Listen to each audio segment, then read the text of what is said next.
Boa noite. Vou pegar as nossas Bíblias, abri-las em 2 Coríntios 10, vamos ler o versículo 13. Nós, porém, não nos gloriaremos sem medida, mas respeitamos o limite da esfera de ação que Deus nos derramou e que se estende até vós. Vamos orar.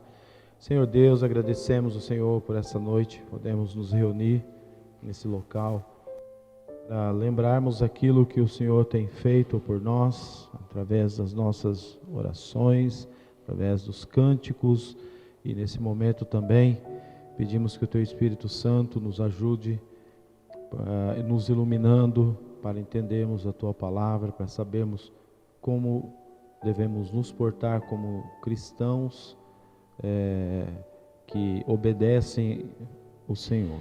Pedimos que o Senhor nos ajude a entender que devemos atuar com todo o nosso ser e dedicação na esfera de ação que o Senhor tem determinado para cada um de nós. Nós agradecemos por isso e pedimos as Tuas bênçãos em nome de Jesus. Amém. Hoje à noite vamos falar sobre a esfera de ação. Quando falamos em esfera, todo mundo já tem à mente uma esfera, fica fácil.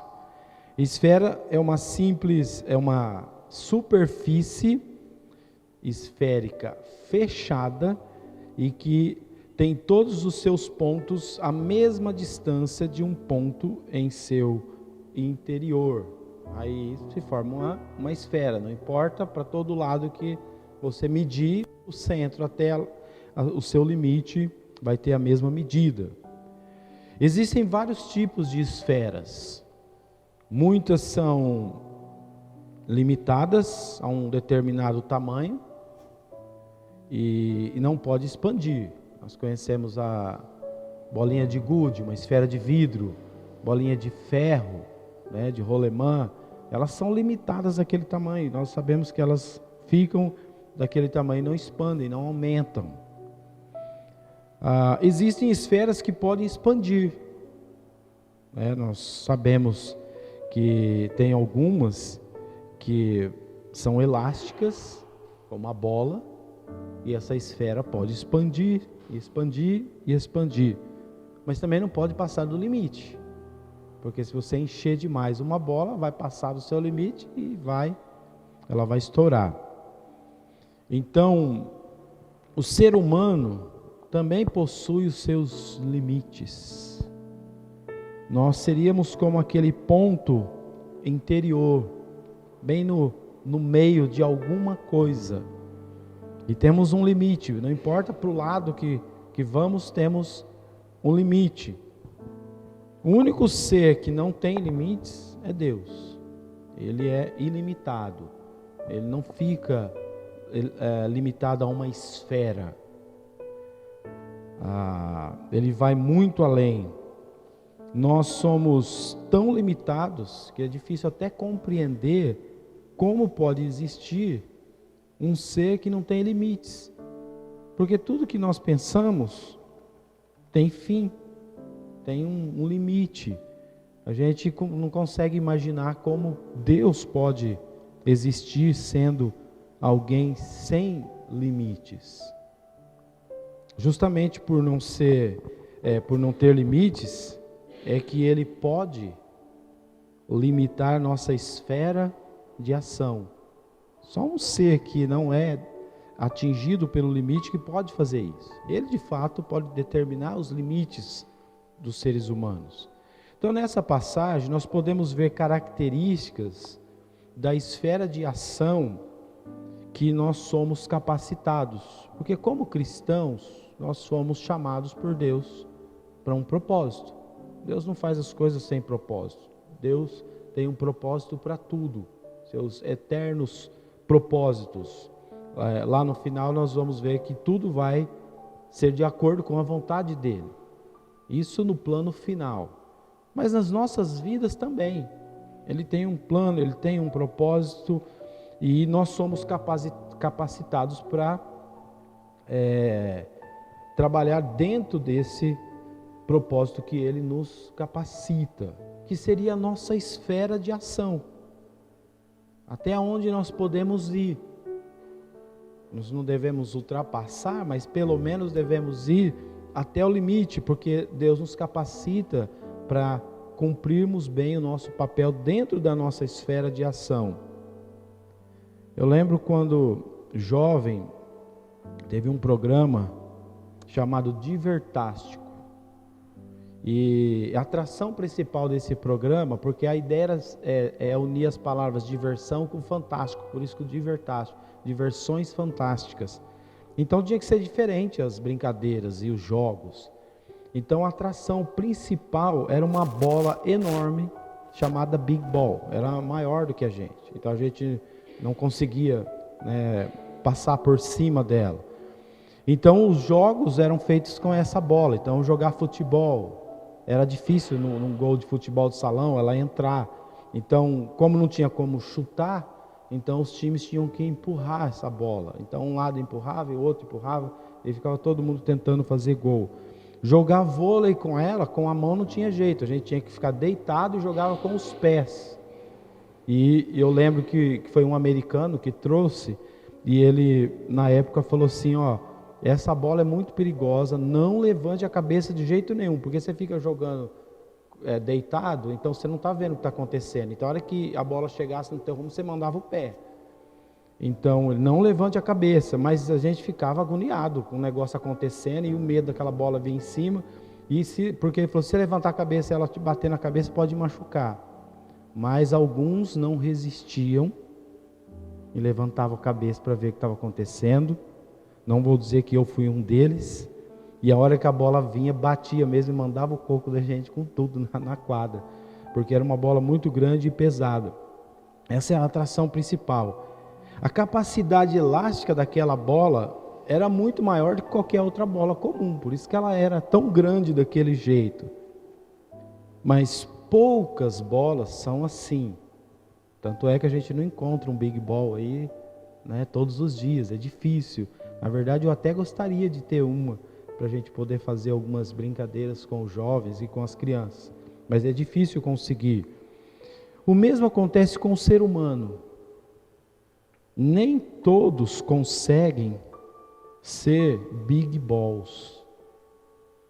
A maioria de nós somos aí bolinha de gude mesmo, bolinhas pequenas, que tem uma esfera limitada, um raio de ação aí limitado. Nem todos conseguem. Nós sabemos que tem alguns que são, que Deus tem usado muito. Temos grandes nomes no meio evangélico e teológico que tem produzido muito para o Senhor, mas são poucos. Tanto é que a gente cita essas pessoas por nome. A maioria de nós cristãos, nós somos limitados a uma pequena esfera. Então, como cristãos, o que nos resta é compreender nossos limites e ir até onde Deus nos mandar. Se o nosso limite for de uma Big Ball, nós vamos ter que fazer muito mais.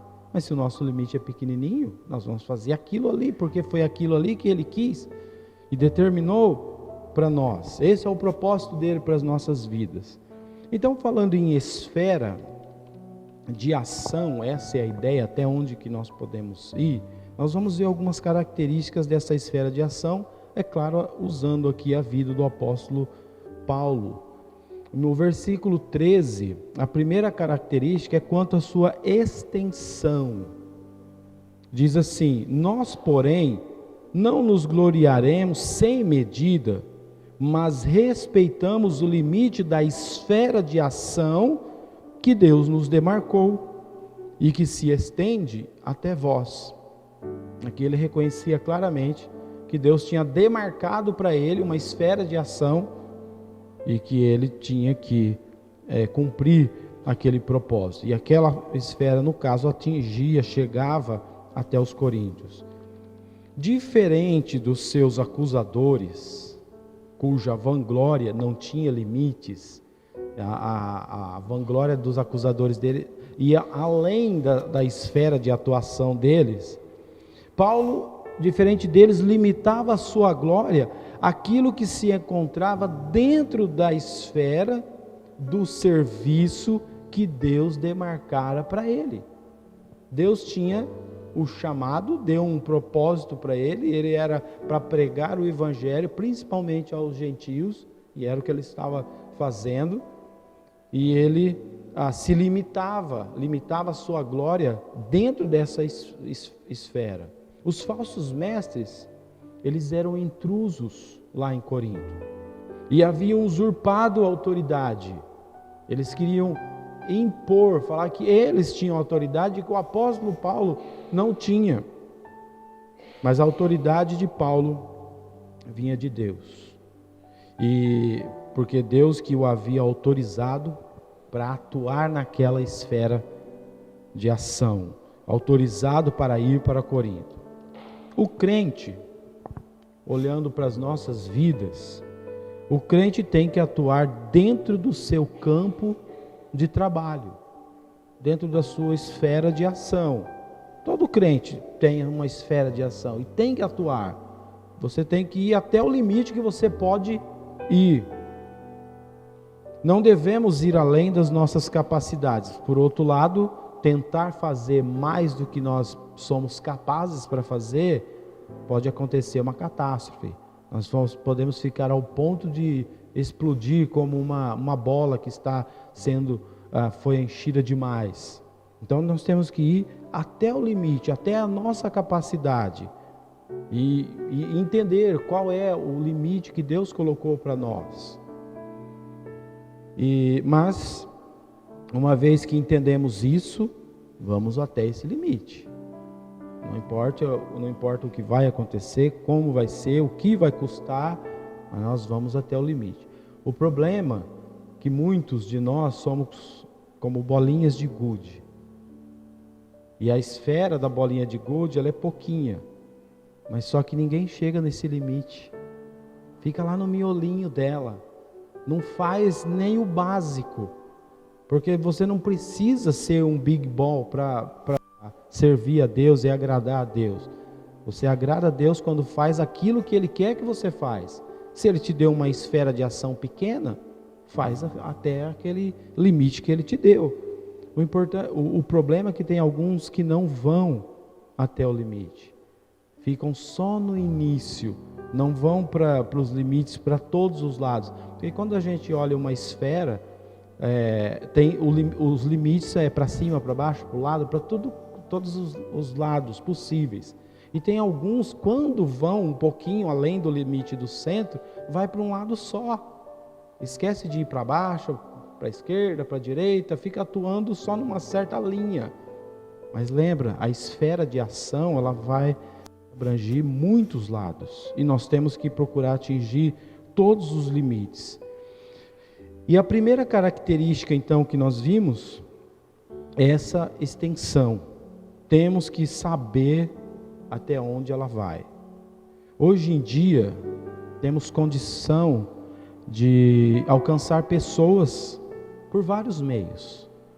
Por meios tecnológicos mesmo, é uma das maneiras. Mas são poucos os que fazem.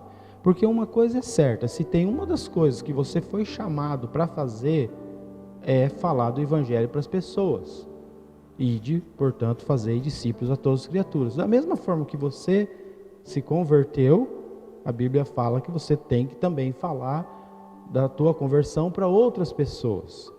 Se você não está fazendo isso, você está ali no miolinho da esfera, você não está expandindo, não está tentando chegar ao seu limite.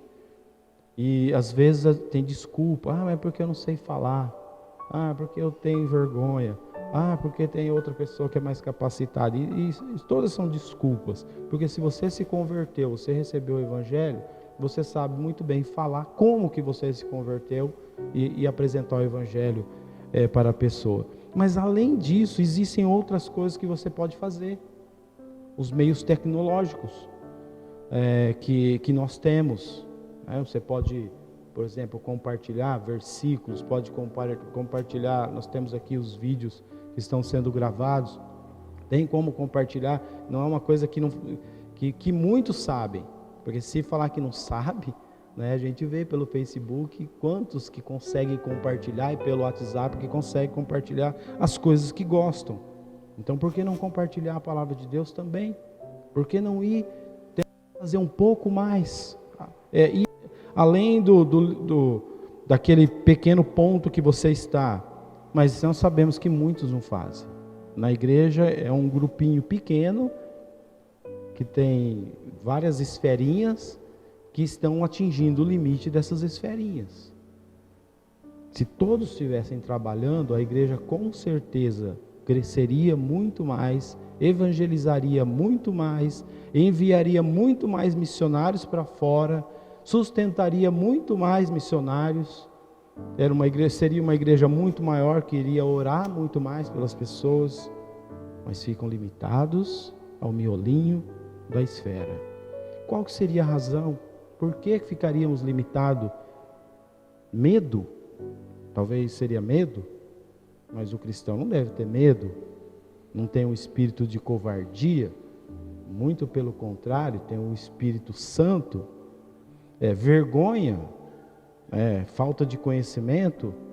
Mas aí é só você ler ou memorizar esse versículo de Romanos 1,16, pois não me envergonho do Evangelho, porque é o poder de Deus para a salvação de todo aquele que crê, primeiro do judeu e também do grego. O Evangelho, a gente não tem que ter vergonha, primeiro porque fomos salvos por ele, segundo, porque é o poder de Deus. Existe alguma coisa mais poderosa do que Deus? Porque as minhas palavras não vai convencer ninguém, mas o Evangelho é aquele que pode mudar vidas e mudar corações, porque é o poder de Deus para a salvação. E é isso que nós precisamos levar para as pessoas. Então não precisamos ter vergonha, porque estamos com a coisa mais poderosa que pode existir, o poder de Deus para a salvação daqueles que creem.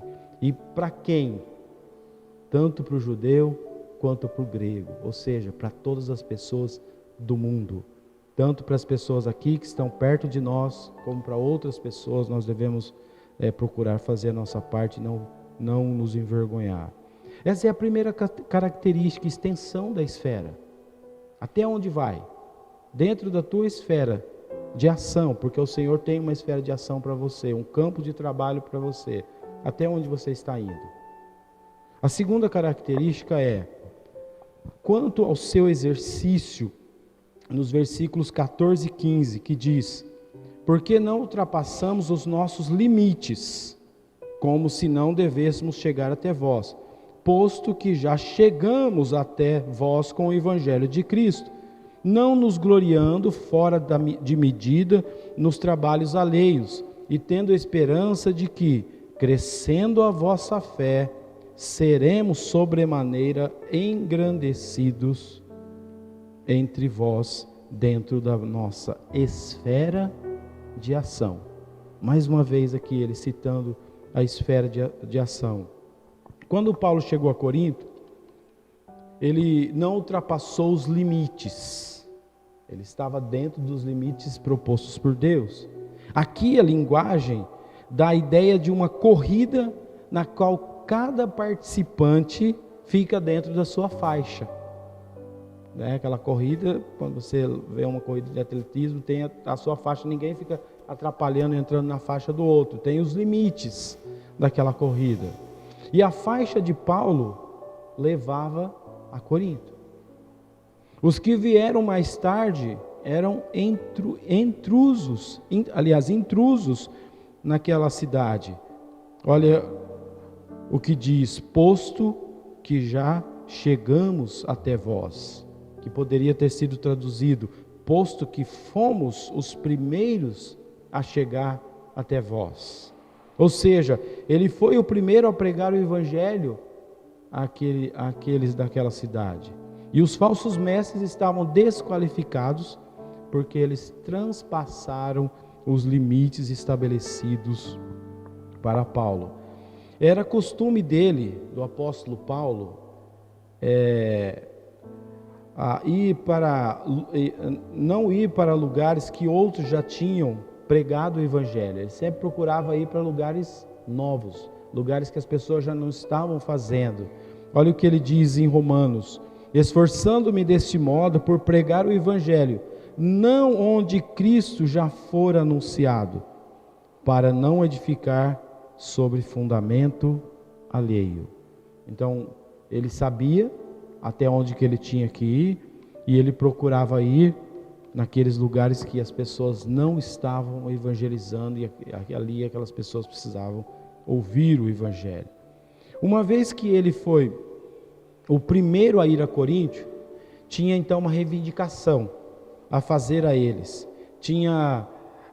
Eles tinham a obrigação de reconhecê-lo. Os falsos mestres haviam entrado na arena dele. A igreja de Éfeso foi advertida que os falsos mestres viriam. Ele os chamara de lobos. Atos 20, 29 fala isso. Lobos normalmente vêm para destruir, para devorar as ovelhas, para acabar com as ovelhas. E os falsos mestres, nós sabemos que existem hoje. Nós mencionamos isso na escola dominical.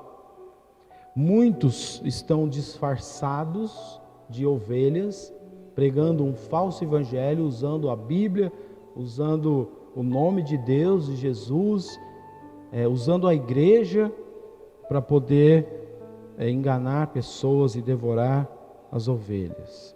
Sempre tem sido um problema para a igreja verdadeira a vinda dos falsos mestres. Sempre foi. O apóstolo Paulo sofria com isso, e hoje também a igreja sofre com os falsos mestres, com os falsos pregadores que estão espalhados por todos os cantos. Sempre foi um problema para a igreja os falsos mestres que deturpam a verdade.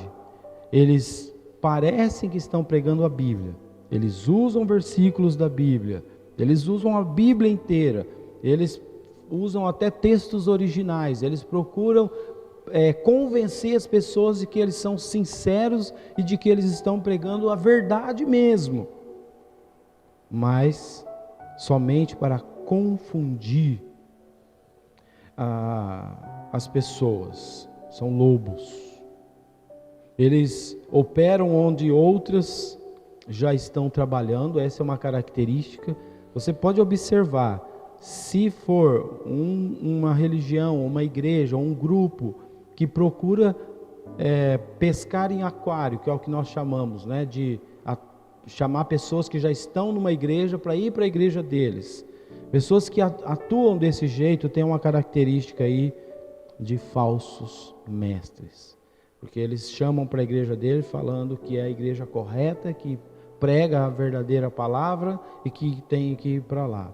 E tem alguns que hoje em dia têm crescido aí, alguns movimentos estranhos, que eles falam que igreja não existe, pastor não existe, e eles vão atrás das igrejas tentando tirar as pessoas de dentro da igreja e falar que os cultos têm que ser feitos em casas como faziam no Novo Testamento. Falsos mestres, lobos tentando devorar as ovelhas e confundir a mente dessas pessoas. Eles trabalham para isso. E Paulo, pelo contrário, exercia sua autoridade dentro da área que foi designada para ele. Então, as primeiras duas características da esfera de ação são extensão e exercício. E a terceira, versículos 15b e 16, fala quanto à sua expansão. Seremos sobremaneira engrandecidos entre vós, dentro da vossa esfera de ação, a fim de anunciar o Evangelho para além das vossas fronteiras, sem com isso nos gloriarmos de coisas já realizadas em campo alheio. Embora ele não edificava sobre fundamentos de outros, achava necessário fortalecer a obra iniciada. Ele não iria expandir o seu ministério até que tivesse certeza acerca da fé dos coríntios. Os problemas da igreja local geralmente atrapalham a expansão do evangelho. Se aquela igreja tinha problema, ele tinha que procurar resolver os problemas para que a igreja pudesse evangelizar.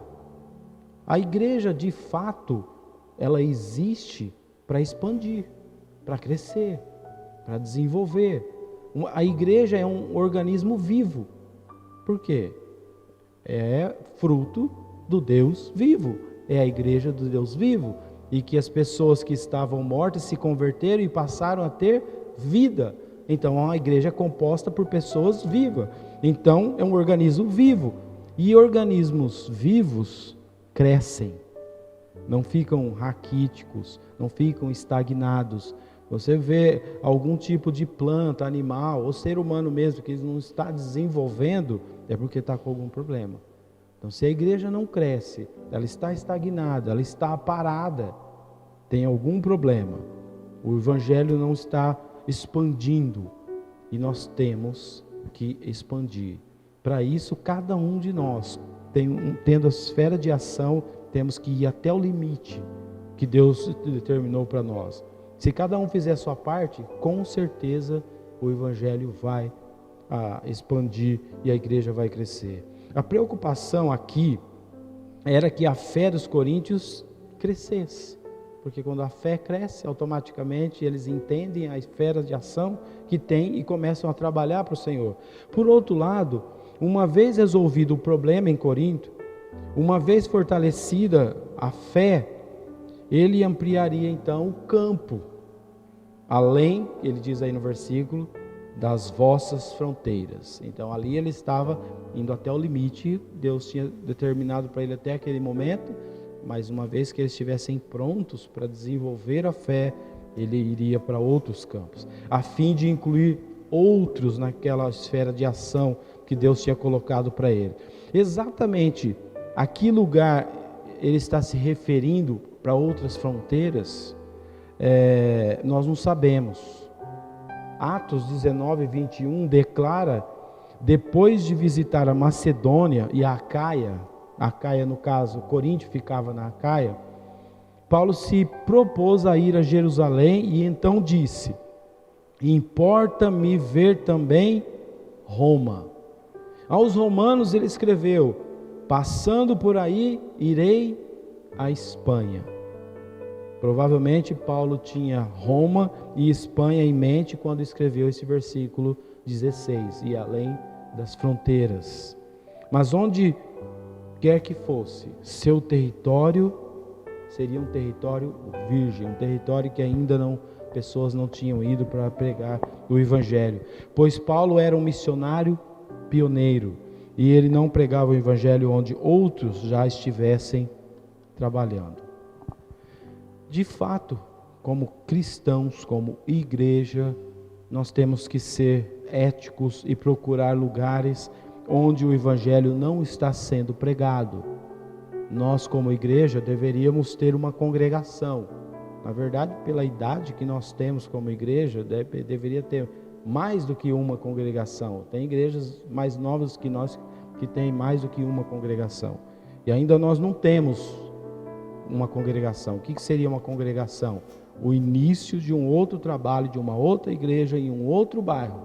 Isso deveria já estar acontecendo. Nós deveríamos estar procurando expandir, levar o evangelho a outros cantos dessa cidade, pelo menos. Então, mas para isso precisamos ser éticos. Se chegarmos num bairro e tem uma igreja lá que prega o evangelho, já está fazendo isso, então aquele bairro a gente deixa que lá tem pessoas evangelizando. Mas nem sempre as igrejas que estão espalhadas por aí pregam o evangelho. Então, se não prega o evangelho, aquele campo ali é um campo virgem. Pode até ter pessoas que são chamadas de evangélicos nominais. Só no nome é evangélico. Mas se você perguntar sobre a salvação, ele nem tem certeza se é salvo ou não.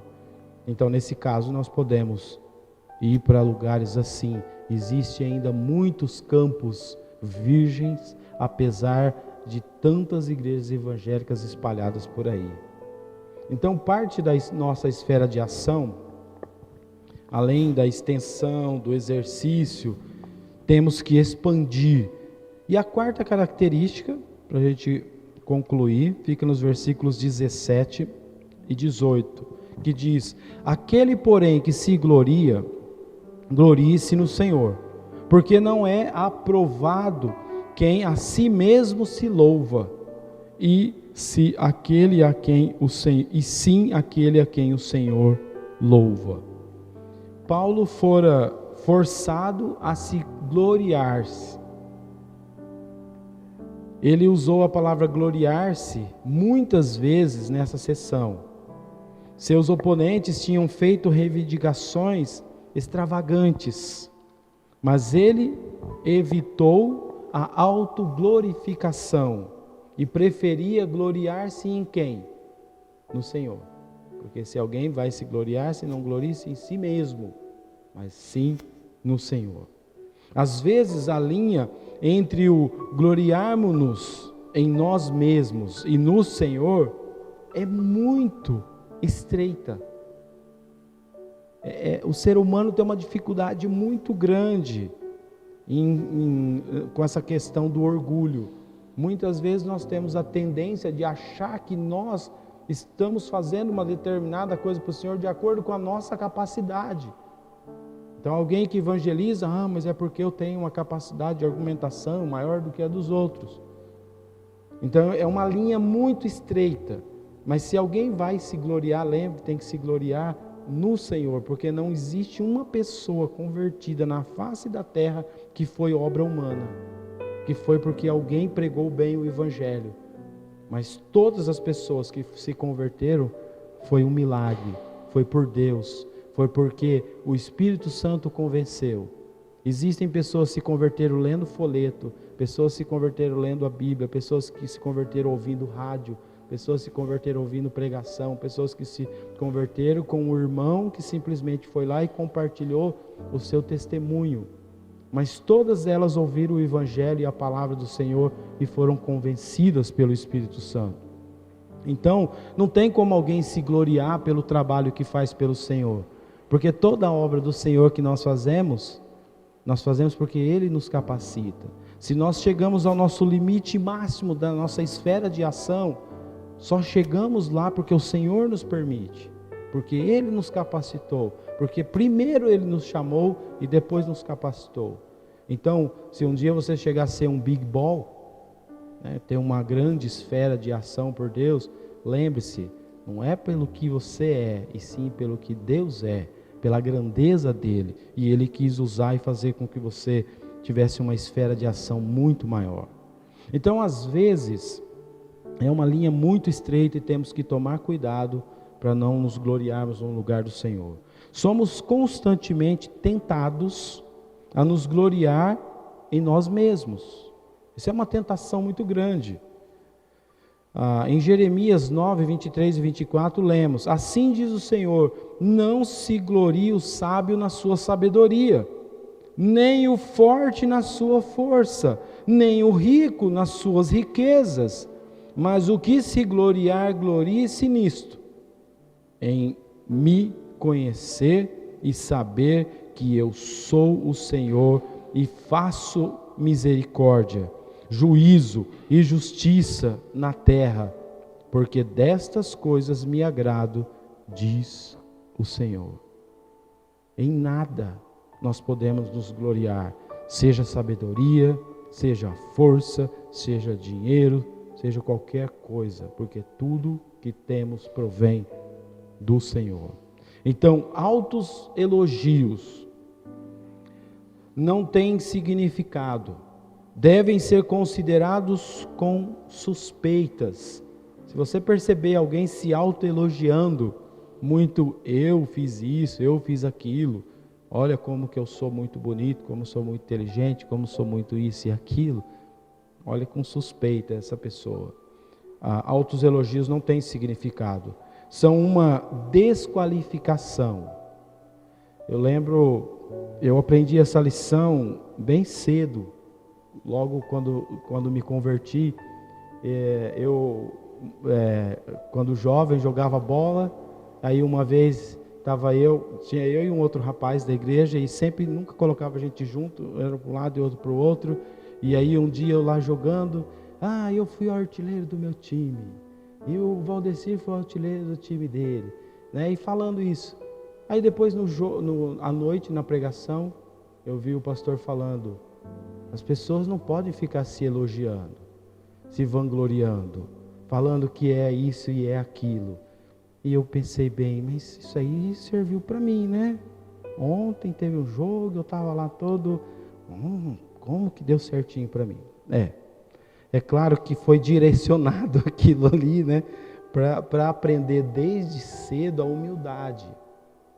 A gente não deve ficar se orgulhando. Uma coisa que meu pai falava, uma frase que eu nunca esqueço, ele fala, nunca seja um bodão. Na época eu não entendia muito, eu falei, o que é esse bodão? O bodão, que o bode ele é exibido, né? Ele faz tudo, ele quer se aparecer. Então nunca seja um bodão. Deixe que as pessoas te elogiem. Nunca fique se autoelogiando. Como que eu sou isso, sou aquilo.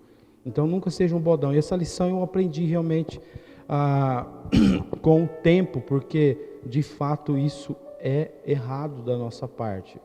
Então, de fato é uma desqualificação, né? As pessoas que se elogiam. Os verdadeiros elogios vêm de quem?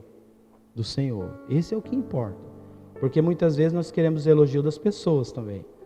Mas esses elogios não são os mais importantes. O importante é ouvirmos o elogio do Senhor. Servo bom e fiel. Esse é o que importa. Os elogios divinos não têm uma marca de vanglória, mas o testemunho das consequências, aliás, das consciências daquele que experimentam as bênçãos consequentes do trabalho daquela pessoa e pela continuidade do desenvolvimento frutífero do seu trabalho.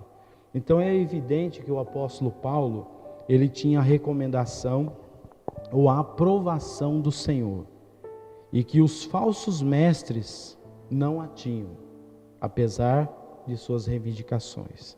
Paulo não queria ser um ditador na vida dos crentes. Se fosse necessário, ele iria usar a autoridade dele. Nós lembramos quando estávamos estudando Gálatas, talvez alguns vão lembrar que ele repreendeu Pedro face a face. Se fosse necessário, ele poderia repreender um apóstolo se estivesse fazendo uma coisa errada, quanto mais um membro de uma igreja. Então ele não tinha medo e nem vergonha, porque eles falavam que ele só era bom para escrever, mas face a face ele tinha medo. Ele repreendeu o próprio Pedro. Então ele não tinha medo, mas ele não agia como um ditador. Ele procurava ser humilde, misericordioso, tratar as pessoas com amor. Ele preferia trabalhar com a gentileza. Então, quando escrevia, apresentava a verdade de maneira clara, para que pudesse resolver as questões de maneira certa, não com compulsão, mas porque ele desejava fazer o que era certo, agir como um cristão e mudar aquelas vidas. Então nós podemos concluir com o seguinte pensamento: o cristão tem como armas a palavra de Deus, a oração e a armadura espiritual. Efésios 6, 10 a 18 fala isso. Para poder atuar em sua esfera de ação. Por que você teria medo de ir até o limite da tua esfera de ação, sendo que você não está desamparado?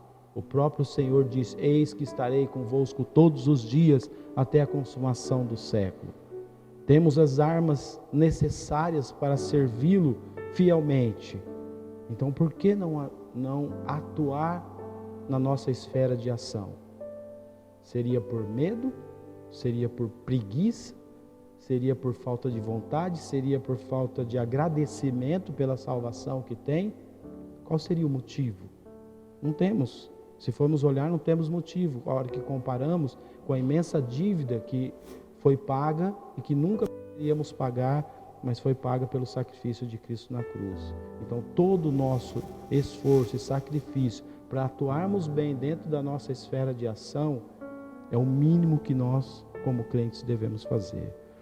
Senhor Deus, nós agradecemos ao Senhor por esse momento em que vimos na Tua palavra que existe uma esfera de ação para todo cristão. Seja ela pequena ou grande, não importa.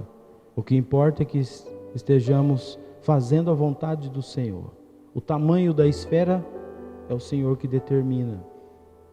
Mas a nossa dedicação, a nossa vontade de servir, o nosso desejo de amá-lo cada vez mais e demonstrar isso através do nosso campo de trabalho, isso depende de nós termos um coração agradecido, um coração que reconhece quem é o Senhor, um coração disposto a servi-lo por tudo que o Senhor é e por tudo que o Senhor nos fez, mesmo quando não merecíamos nada. Louvamos o Teu santo nome por isso e pedimos que Teu Espírito Santo nos ajude a atuarmos nas nossas esferas de ação de acordo com o desejo do Senhor. É em nome de Jesus que oramos e agradecemos. Amém.